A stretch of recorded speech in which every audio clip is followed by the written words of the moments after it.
मित्र कोण आणि शत्रू कोण गणित साधे कळलेले नाही भेटला असा कोणी रुसून राहिले माझ्या अगदी जवळचेच पण मी कोणाला कळलोच नाही। माननीय मुख्यमंत्री महोदय, आपण जे बोलत ते अगदी खरंय। माझा पिंड हा राजकारणाचा नाहीये। माझा मूळ स्वभाव हा कलाकाराचा आहे आणि एवढं उत्तम वर्णन तुम्ही केल्यानंतर, एवढं तुम्ही मला जवळून ओळखता म्हटल्यानंतर ऐसी कौन सी बात थी कि और किसी का हात पकडना पडा। उद्धवा अजब तुझे सरकार, उद्धवाचं सरकार तर पाडलंच, आता तर देवेंद्रजी आपण बसले, त्याच्यामुळे देवेंद्र असं म्हणायचं की काय। आणि त्याच्या पुढे त्यांनी म्हटले लहरी राजा प्रजा आंधळी अधांतरी दरबार अजब तुझे सरकार। आता गाडलेल्या जागा भरा, कोणाचं सरकार असेल त्यांचं नाव त्याच्यात टाका। कारण या देशामध्ये बुवा चमत्कार नाही करू शकत, युवा चमत्कार करू शकतात। आणि युवा शक्तीला जर का आपण नीट पाठिंबा दिला तर या बुवांची दुकानं बंद झाल्याशिवाय राहणार नाही। त्यावेळेला ज्ञानेश्वरांनी रेड्याकडनं वेद म्हणून घेतले होते। आता त्यापासून आतापर्यंत आपण या शतकात आल्यानंतर स्वार्थासाठी रेडे कापले जातात। आला नाही आवाज? भावनिक झाले, जड जड अंतकरण। सभापती महोदय, विधान परिषदेत का यावं, 6 वर्ष यावं की नाही हा ज्याचा त्याचा प्रश्न आहे, पण निरोपाच्या दिवशी मात्र अवश्य यावं। कारण आपल्याबद्दल जे काय ऐकायला मिळतं ते ऐकल्यानंतर अरे तुमच्या मनात हे होतं हे या दिवशी कळतं। माननीय मुख्यमंत्री महोदय, आपण जे बोलत ते अगदी खरंय। माझा पिंड हा राजकारणाचा नाहीये। माझा मूळ स्वभाव हा कलाकाराचा आहे आणि एवढं उत्तम वर्णन तुम्ही केल्यानंतर, एवढं तुम्ही मला जवळून ओळखता म्हटल्यानंतर ऐसी कौन सी बात।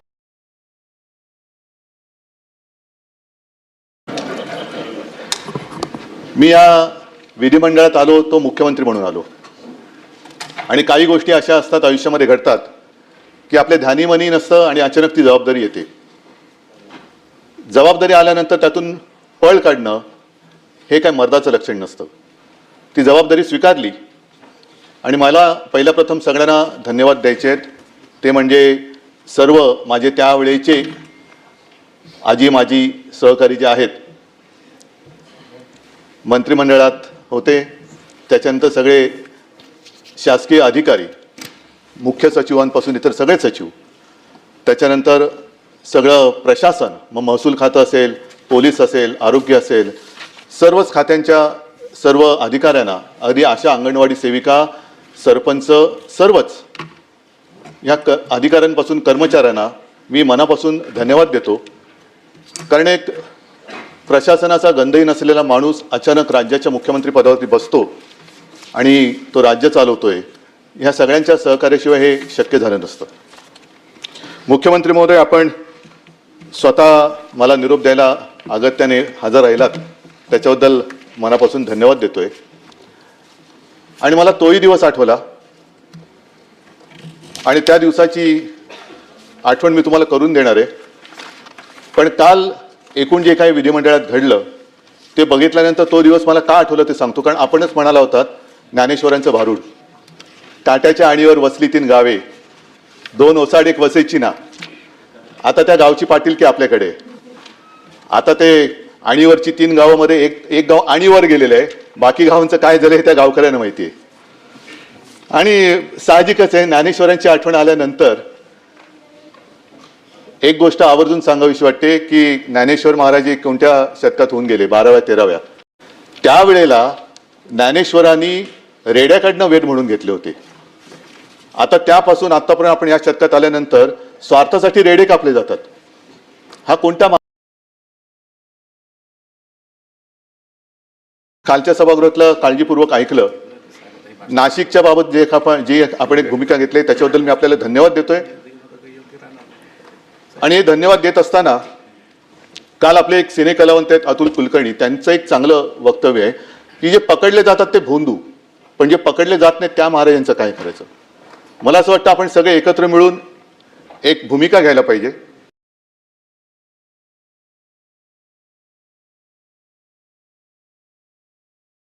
कारण या देशामध्ये बुवा चमत्कार नाही करू शकत, युवा चमत्कार करू शकतात। आणि युवा शक्तीला जर का आपण नीट पाठिंबा दिला तर या बुवांची दुकान मला आज आठवतोय तो माझा मुख्यमंत्री पदाचा पहिला, जसा आपला गृहप्रवेश असतो तसा मंत्रालयातला प्रवेश. संपूर्ण मंत्रालय असं बहरून आलं होतं.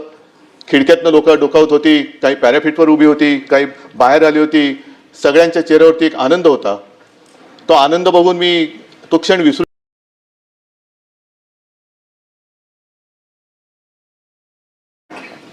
आणि ज्या दिवशी मी वर्ष सोडून बाहेर पडलो तेव्हा हेलावलेला महाराष्ट्र बघून मी गहिवरून गेलो होतो की हे सगळं प्रेम या महाराष्ट्राने आपल्याला दिलं. हे असं प्रेम फार. आणि मला आठवतंय की मी मुख्यमंत्रीपद म्हणजे वर्षा सोडलं आणि मातोश्रीत आलो. मुख्यमंत्रीपद सोडलेलं नव्हतं. एक 2-4 दिवसानंतर ते सोडलं. आणि त्या काळामध्ये साहजिकच आहे, घरी बसून म्हणजे मातोश्रीत बसून मी कारभार करत होतो. अनेक मंत्री सुद्धा घरीच येत होते. घरीच त्याच घरातून त्यांना पदं दिली होती, ते घरी बसूनच दिली होती. पण काही अधिकारी माझ्यासोबत नेहमी यायचे 2-4 दिवस, कारण सरकारी काम थांबू शकत नव्हतो. सगळी कामं झाल्यानंतर एका अधिकाऱ्याने मला विचारलं सहज, कारण जसं नेहमी बोलतो तसं मी बोलत होतो, हसत खेळत त्यांच्याबरोबर चर्चा करत होतो. आणि ते बघितल्यानंतर एका अधिकाऱ्याने मला विचारलं, सर एक विचारू का? म्हटलं विचारा. काय? सर तुम्ही मुख्यमंत्री पदाची शपथ घेताना जसे होतात तसेच आज सुद्धा आहात, हे कसं काय? काय की जे आपलं नसतं ते स्वीकारण्यात आनंद होण्याची गरज नसते, आवश्यकता नसते. आणि जे आपलं नसतं ते सोडण्यामध्ये दुःख होण्याची तरी काय गरज आहे? त्याच्यामुळे जसं मुख्यमंत्रीपद अचानक आलं तसं मुख्यमंत्रीपद गेलं. मी माझ्या घरी आलो. त्याच्यामुळे माझं घर आणि त्या घरातला आनंद.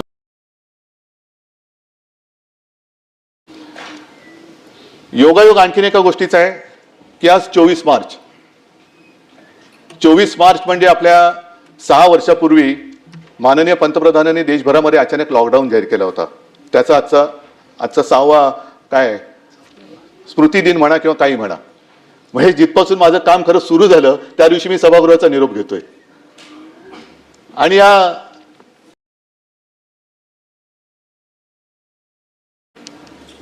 योगायोग मी म्हटलं तर आणखीन एका गोष्टीचा आहे. कारण माझ्या मंत्रिमंडळाच्या पहिल्या बैठकीत पहिला निर्णय जर का कोणता घेतला गेला असेल तर रायगडाला निधी देण्याचा निर्णय हा माझ्या. आणि मंत्रिमंडळातला शेवटचा निर्णय होता तो औरंगाबादचं नामांतर करणं आणि त्याला छत्रपती संभाजीनगर करणं. संभाजीनगर जे शिवसेना प्रमुख म्हणायचे की औरंगाबाद नाही संभाजीनगर आहे, तर ते नाम.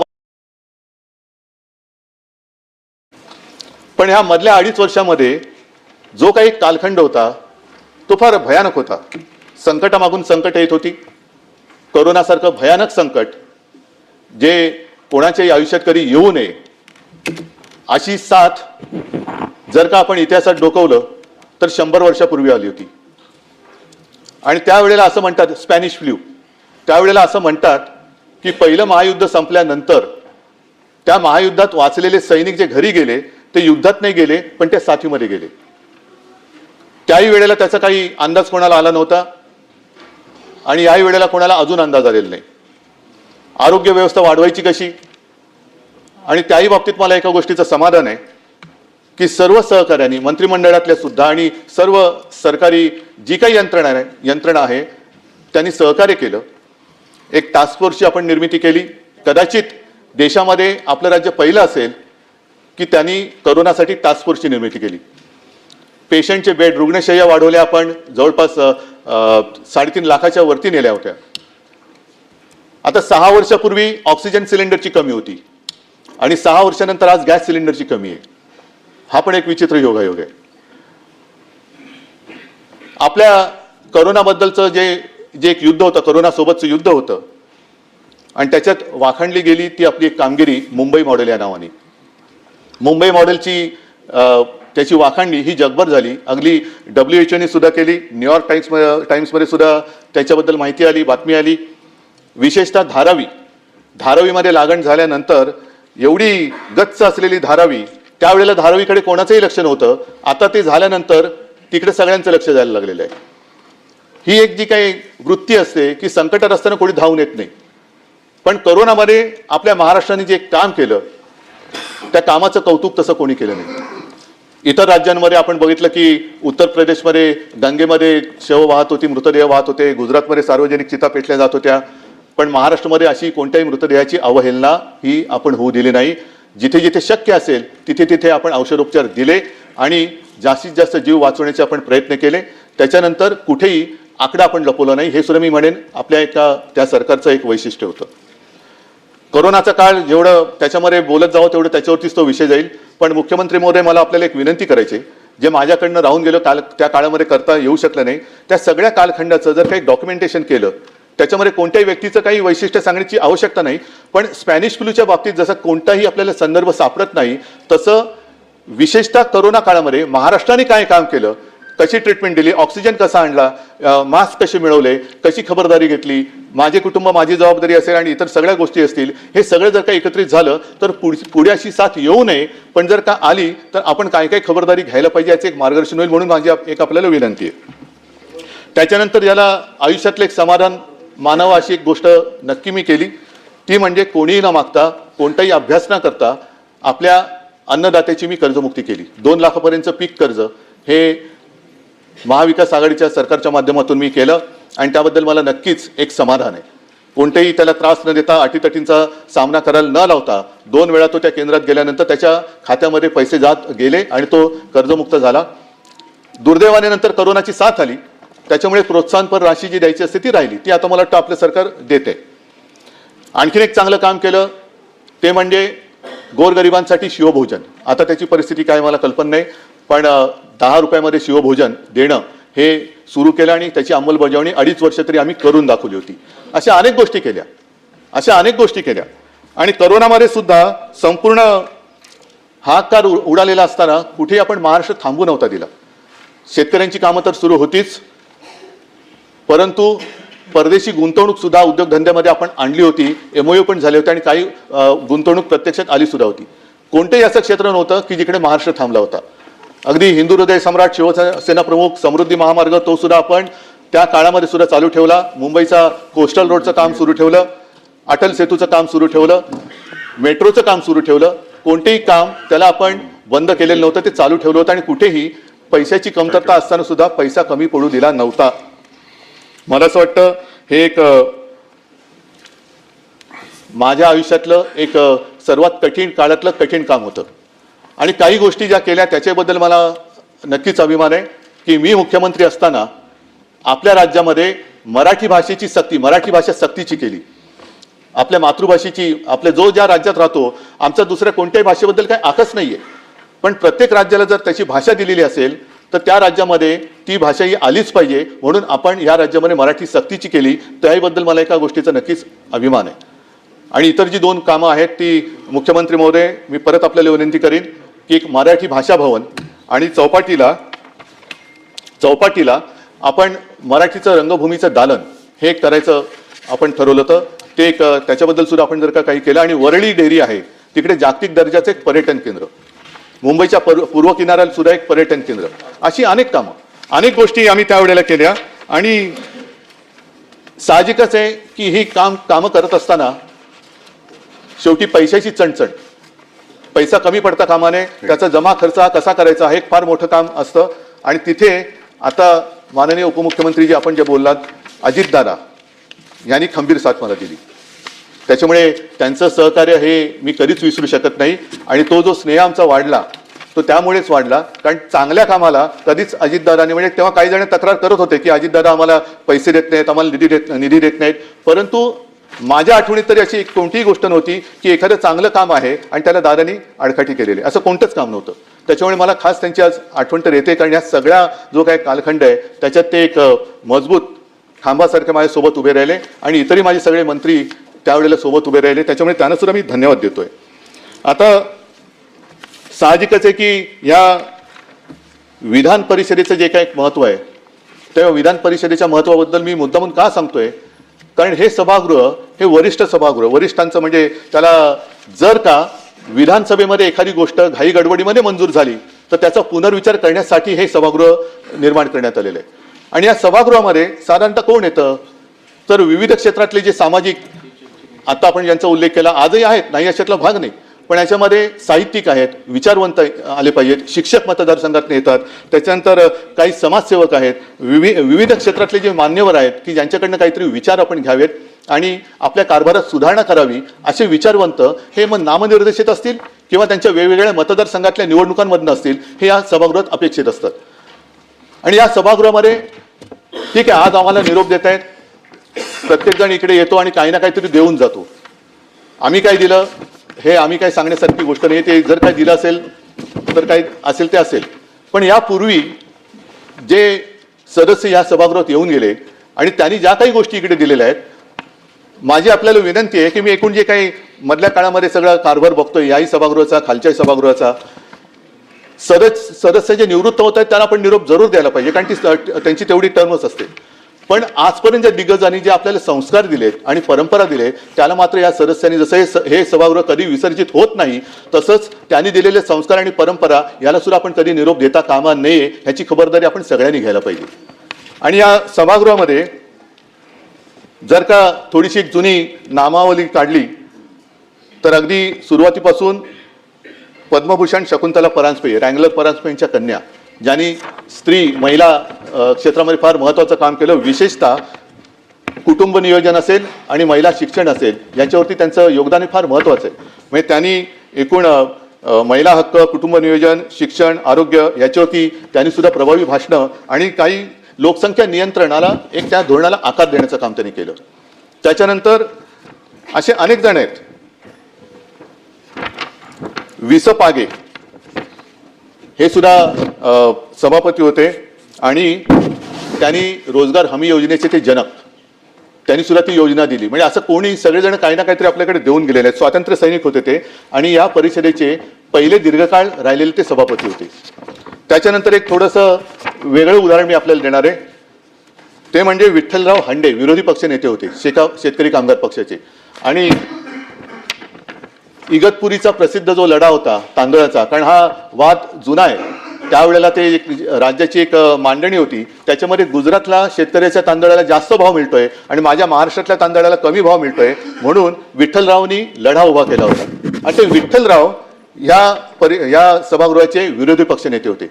मी विठ्ठलरावांची आठवण का काढतोय, कारण विठ्ठलरावांकडे सुद्धा पुरेशी सदस्य संख्या नव्हती.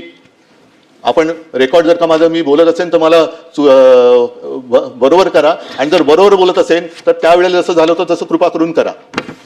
कारण त्यावेळेला सदस्य नसताना सुद्धा विठ्ठलराव हंडेंना विरोधी पक्षनेता केलं गेलं होतं. मी परत आपल्याला विनंती करतोय, माझी माहिती चुकीची असेल तर रेकॉर्डवरनं काढा, आणि जर बरोबर असेल तर कृपा करून त्यावेळेला केलं तसं यावेळेला करा, अशी मी तुम्हाला विनंती करतोय.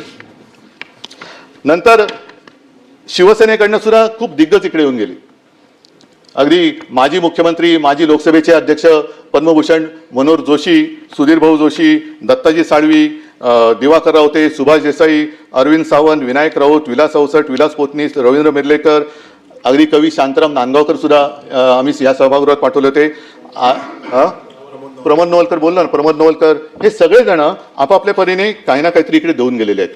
आणि ह्या सगळ्या कालखंडामध्ये जे इतर म्हणजे काँग्रेसकडनं सुद्धा काही चांगले सदस्य आले, काही भारतीय जनता पक्षाकडनं आले, पण त्याच्यामध्ये गदी माडगुळकर होते. त्याच्यानंतर रानकवी हाच त्यांना ती उपाधी दिला होता, ते नादो महानोर होते, रासू गवई होते, रामदास फुटाणे होते, लक्ष्मण माने होते, जयंतराव टिळक होते. हे सगळे इकडे, ही सगळी दिग्गज लोक, आणि त्या दिग्गजांच्या समोर आपण खरंच ती जी काय प्रतिष्ठा, ती जी काय परंपरा आहे, ती या सभागृहाची राखली आहे का, हा सुद्धा प्रश्न आपण सगळ्यांनी जर का मनाला विचारला तर त्याचं उत्तर काय मिळते हे लगेच कळेल. या निमित्ताने मला गदी माडगुळकर आहेत,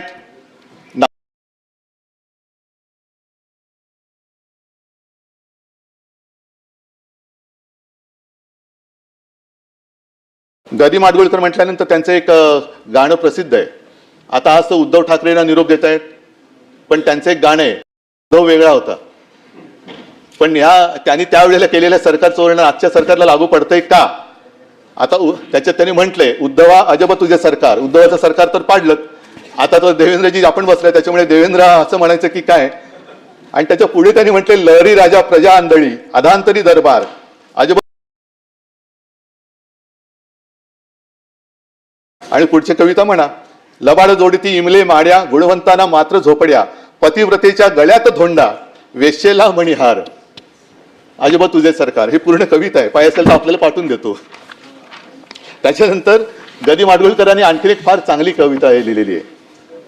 हे राष्ट्रदेवतांचे, हे राष्ट्रदेवतांचे, हे राष्ट्र प्रेषितांचे, आज चंद्र सूर्य नांदो स्वातंत्र्य भारताचे. जे सगळ्यात महत्वाचं आहे आणि जे आज लोकांच्या मनात शंका आहे की आपलं स्वातंत्र्य राहणार आहे की जाणार आहे, त्याच्याबद्दल हे त्यावेळेला गदी माडगुळकरांनी लिहिलेलं आहे. ते सुद्धा पाहिजे असेल तर म्हणजे हे त्यात मिळतंय, पण पाहिजे आपल्याला मी पाठवून देतो. नंतर रानकवी नादो महानोर यांनी एक चांगलं लिहिलेलं आहे. खरं त्यांचं ते अरे अजून एक काय होतं ना,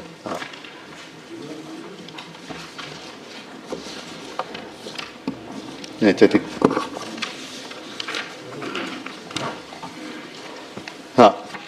नाही, त्यांचं खरं म्हणजे निसर्गाशी हितगुज साधणारा कवी. पण त्यांनी सुद्धा एक महाराष्ट्र दिनाच्या वेळेला चांगली कविता एक त्यांनी लिहिलेली आहे. महाराष्ट्र धर्म जागो वा शूरवीर सच्चे, हे राष्ट्र बांधण्याला आधार माणसांचे, हे थोर ग्रंथ ज्यांचे आयुष्य वाचताना, त्यांचे विचार गोष्टी हे राज्य बांधताना. म्हणजे राज्याबद्दल त्यांनी जे विचार व्यक्त केलेले आहेत, आदर्श राज्य व्हावे आदर्श माणसांचे, चारित्र्यशील वाढो या थोर संस्कृतीचे, रयतेस आपले ना वाटे न कोणी वाली, कवळून घ्या तयाना विश्वास पांघरुनी, अश्रुष दुर्बलांच्या हे राज्य हो सुखाचे, जोडा सवंगडी जे प्राणापरी जीवाचे. त्याच्यामुळे आता आम्ही तर चाललो बाहेर, मुख्यमंत्री महोदय आपण आणि आपले सगळी 3 गावं यांची ही जबाबदारी आहे. आणि मला असं वाटतं की सध्या जे काही एक वातावरण आहे राज्यात आणि देशामध्ये, एक संभ्रमावस्था आहे. कोण कोणाबरोबर तेच कळत नाहीये. आता या महिन्यामध्ये IPL सुरू होईल आणि IPL बघताना आपण म्हणतो अरे हा आपला होता ना, अरे नाही तो आता त्या टीममध्ये, अरे हा आपला होता नाही हा तिकडे गेलेला आहे. म्हणजे इंडियन पॉलिटिकल लीग नवीन सुरू झाले की काय, कोण कोणाच्या बरोबर तेच कळत नाहीये. आणि एकच संघ खूप मजबूत होत चाललेले, बाकीचे संघ म्हणजे मॅच खेळायला सुद्धा बाकीचे संघ हवेत की नको, की बाकीचे संघ संपवून टाकले ते एकटा संघ काय करणार. तर तो सुद्धा विचार केला पाहिजे की एकच संघ ठेवला तर मॅच खेळणार कोणाबरोबर. सगळेच खेळाडू जर का आपल्या संघात घेतले तर काय करणार काय तुम्ही.